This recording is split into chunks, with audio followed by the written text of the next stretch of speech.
بالله من الشيطان الرجيم. بسم الله الرحمن الرحيم.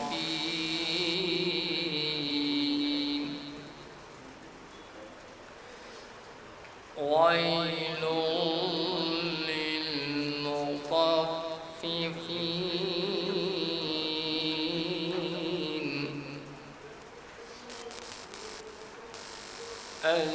الذين إذا اكتالوا على الناس يستوفون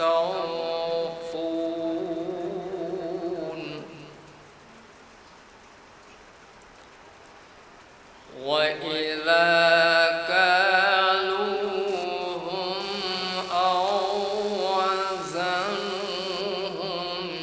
يخسرون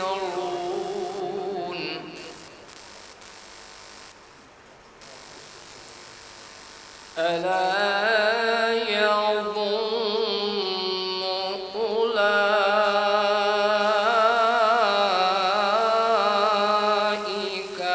أنهم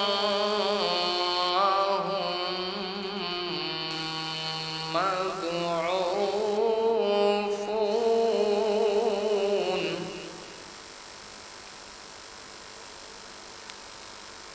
ليوم عظيم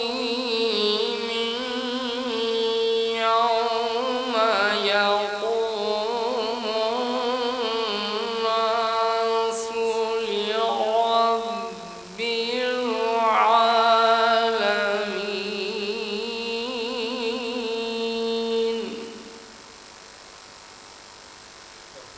كلا كتاب الفجار لفي سجين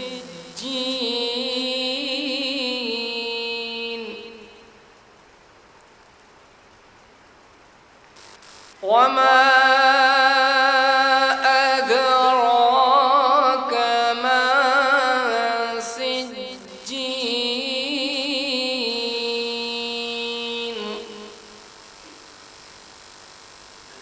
كتاب مرقوم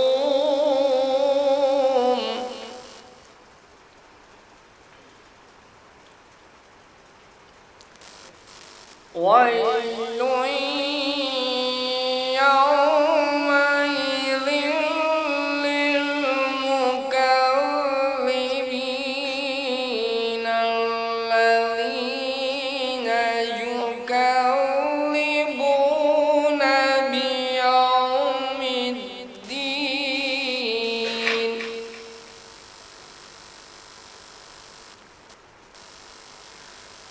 وما يكذب به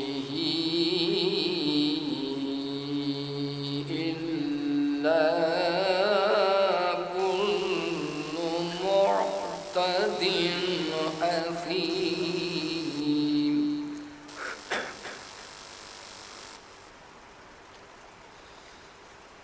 إذا تتلى عليه آياتنا قال أساطير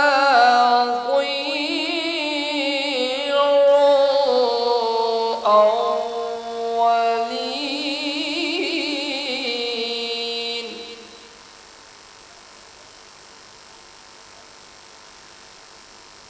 كلا بل ران على قلوبهم ما كانوا يكسبون.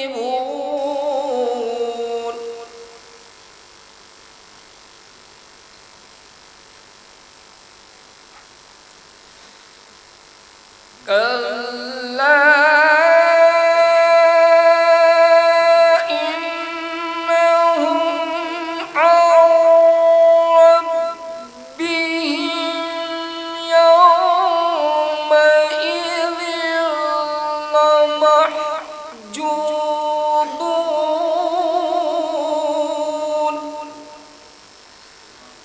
ثم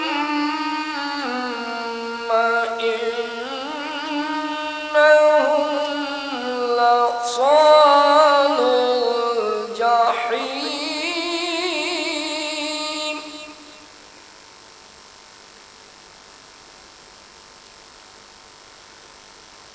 ثم يقال هذا الذي كنتم به تكذبون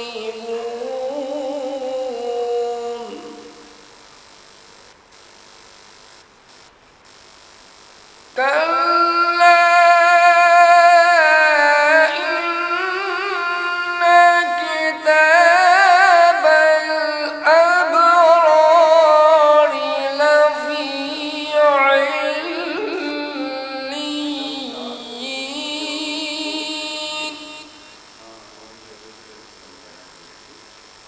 وما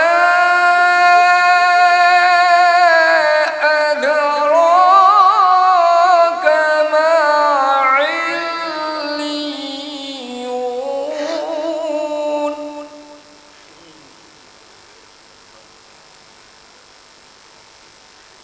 كتاب مرقوم يشهده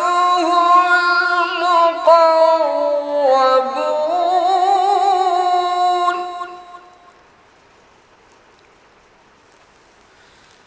إن الأبرار لفي نعيم على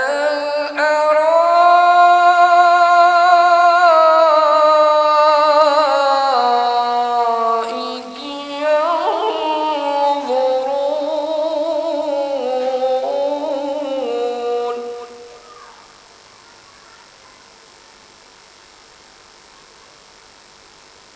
على الأرائك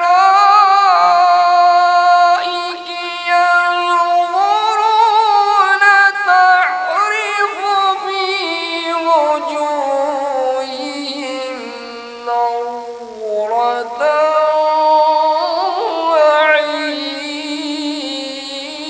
النعيم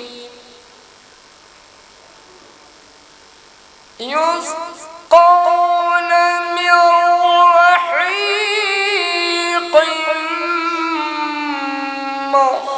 مختوم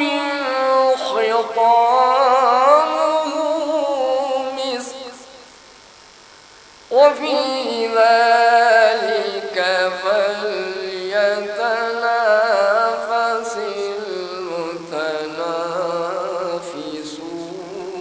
المتنافسون صدق الله العلي العظيم اللهم صل على محمد وآل محمد ویل ہے ان کے لیے جو ناپ تول میں کمی کرنے والے ہیں یہ جب لوگوں سے ناپ کر لیتے ہیں تو پورا مال لے لیتے ہیں اور جب ان کے لیے ناپتے ہیں تولتے ہیں تو کم کر دیتے ہیں کیا انہیں یہ خیال نہیں ہے کہ یہ ایک روز دوبارہ اٹھائے جانے والے ہیں بڑے سخت دن میں جس دن سب رب العالمین کی بارگاہ میں حاضر ہوں گے یاد رکھو کہ بدکاروں کا نامہ اعمال سجین میں ہوگا اور تم کیا جانو کہ سجین کیا ہے ایک لکھا ہوا دفتر ہے آج کے دن ان جھٹلانے والوں کے لیے بربادی ہے جو لوگ روز جزا کا انکار کرتے ہیں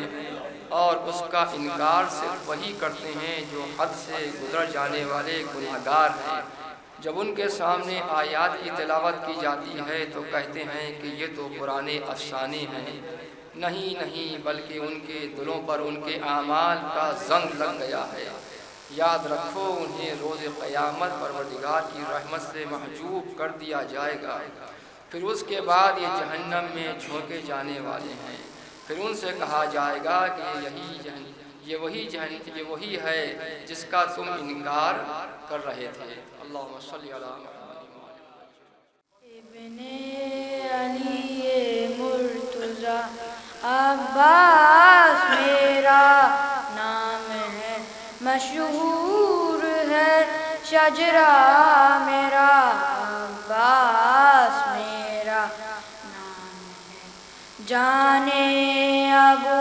طالب میں ہر ایک پر غالب میں، جانے ابو طالب میں ہر ایک پر غالب میں، قائم میرا دبدبا، عباس میرا نام ہے، ابن علی مرتضیٰ، عباس میرا نام ہے، یہ شام کا لشکر ہے کیا مرحب ہے کیا اندر ہے کیا، یہ شام کا لشکر ہے کیا مرحب ہے کیا اندر ہے کیا، رک موڑ دوں طوفان کا، عباس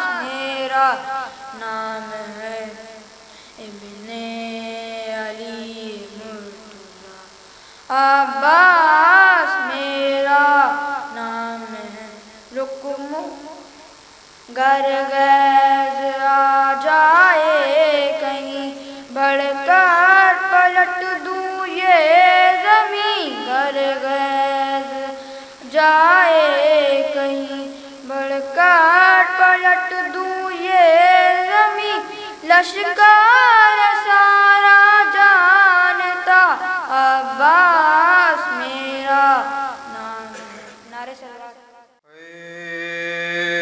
ہے علی اکبر، ہے علی اکبر، کہتی تھی یہ ماں خوں بھری مئی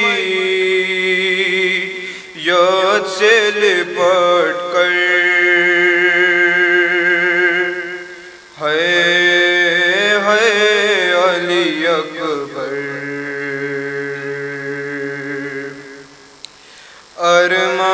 ارمان تھا پہناؤں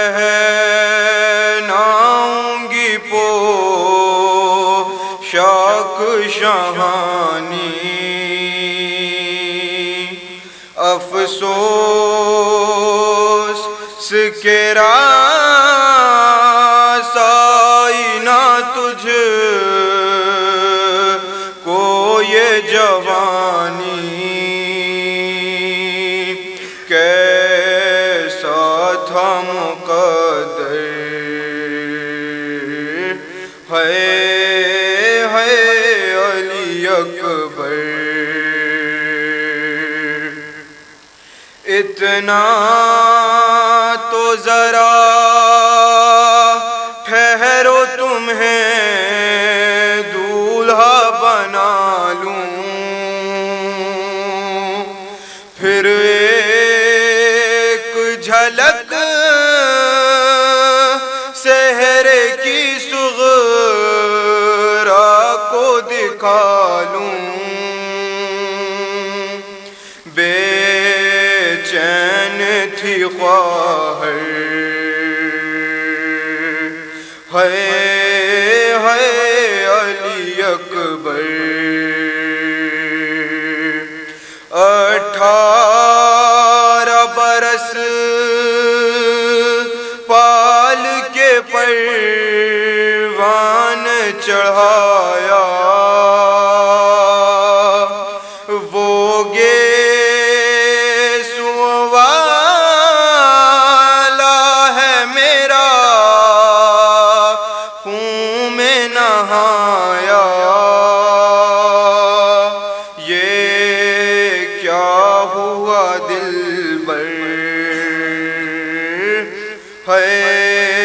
ہے علی اکبر. ماں تیری جدائی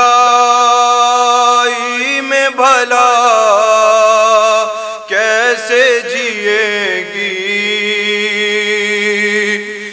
مر جائے گی صغرا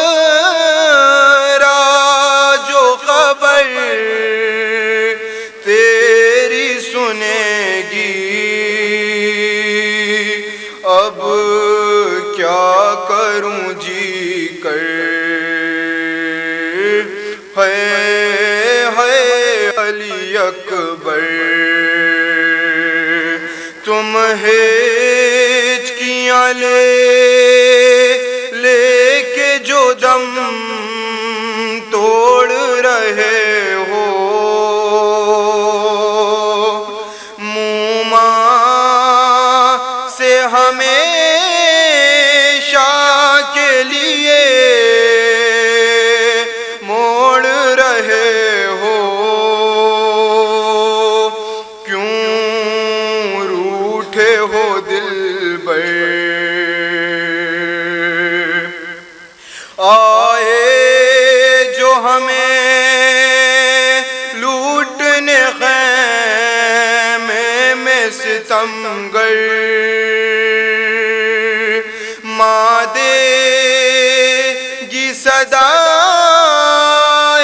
علی اکبر، علی اکبر،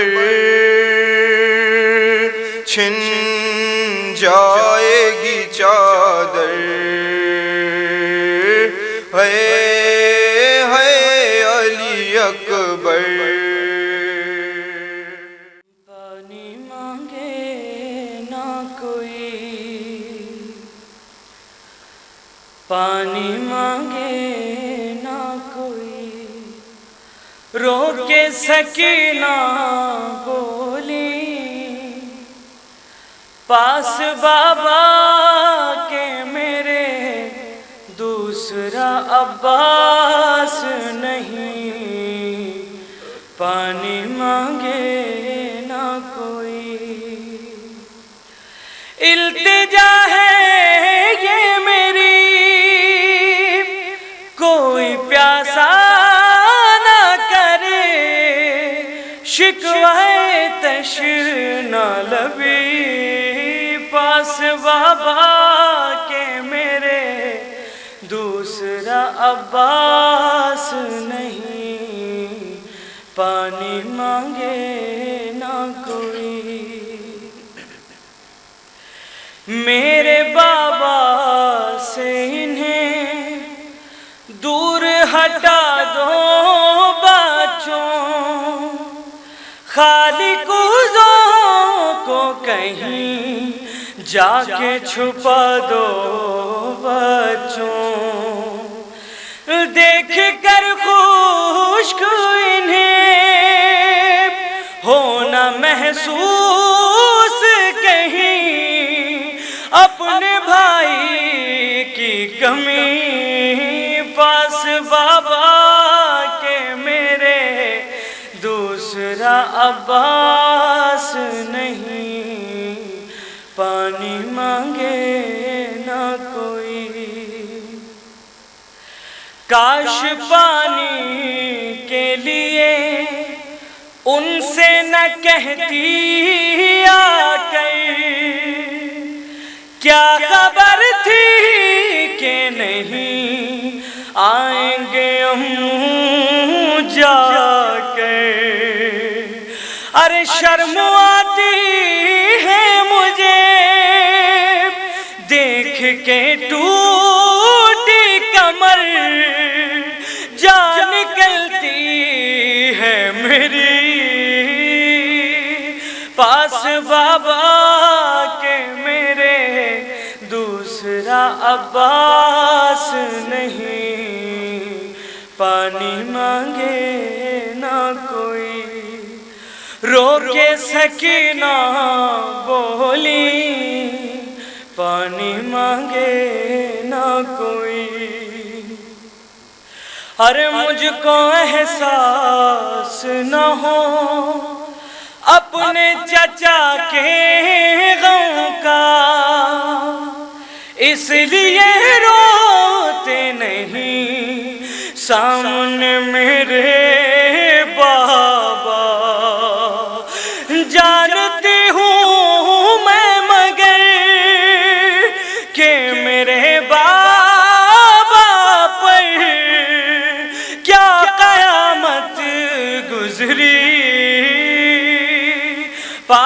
بابا کے میرے دوسرا عباس نہیں، پانی مانگے نہ کوئی۔ ہائے دیکھ حلمن کی صدا، دشت سے آئی اصغر، اتنا احسان تو کر بہن پہ بھائی اصغر، باندھ لے سر سے کفن،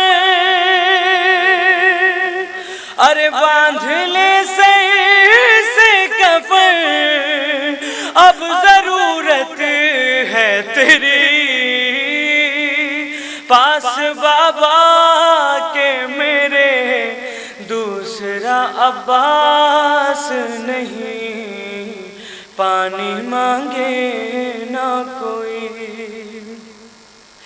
کربلا کانپ گئی، کیسی تکلم تھی گھڑی، دیکھتی تھی وہ کبھی باپ کو دریا کو کبھی، شہ پہ چلتی تھی چھری، بچی یہ کہتی ہوئی خاک پر بیٹھ گئی، پاس بابا کے میرے دوسرا عباس نہیں، پانی مانگے نہ کوئی۔ رو کے سکینہ بولی، پانی مانگے نہ کوئی۔ رسم ادا ہے باقی، ہم شکل مصطفیٰ سے، رسم ادا ہے باقی، ہم شکل مصطفیٰ سے، اور جاگیں گے سونے والے تکبیر کی صدا سے، جاگیں گے سونے والے تکبیر کی صدا سے، ہیبت علی کی پائی، سیرت نبی کی شان، جو بھی قدم اٹھایا مرضی کبریا سے، جو بھی قدم اٹھایا مرضی کبریا سے، کہ مرضی حق کی مالک خیال مصطفیٰ کی، مرضی حق کی مالک خیال مصطفیٰ کی، ان سے بھی وہ ملے گا ملتا ہے جو خدا سے، ان سے بھی وہ ملے گا ملتا ہے جو خدا سے، اور دنیا میں بعد حیدر گمنام ہو چکی ہے، دنیا میں بعد حیدر گمنام ہو چکی ہے، روشن ہوئی شجاعت عباس